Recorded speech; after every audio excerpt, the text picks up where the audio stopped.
நம்ம படத்தோட hero மாஸ்க remove பண்றாரு. அவருடைய அழக பார்த்த ஒரு பொண்ணு திடீர்னு ஹார்ட் அட்டாக் வந்து இறந்து போயிடுறா. நம்ம ஹீரோவோட முகத்த பார்க்குற எல்லாரும் அந்த இடத்திலேயே இயற்கை மரணம் அடைஞ்சிருவாங்க.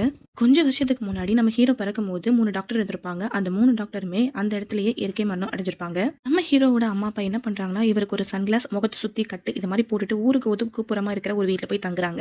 நம்ம ஹீரோ குழந்தையா இருக்கிற வரை எந்தவித பிரச்சனையும் இல்ல. வளர வளர அவருக்கு வந்து இந்த ஒரு விஷயம் ரொம்ப டிப்ரஷன் ஆகுது. ஸோ அதனால அவர் ஒரு சைக்காட்ரிஸ்ட்ட மீட் பண்ண போறாரு. அந்த சைக்காட்ரிஸ்ட் என்ன சொல்றாருன்னா, "உன்னுடைய முகத்த காட்டு நான் பார்க்கிறேன். நீ சொல்றது எனக்கு நம்பிக்கை இல்ல" அப்படின்னு சொல்றாரு. நம்ம ஹீரோவும் அவசரப்பட்டு முகத்த காட்டிறாரு. அந்த இடத்திலேயே நம்ம சைக்காட்ரிஸ்ட் டாக்டரும் இயற்கை மரணம் அடைஞ்சிடுறாங்க.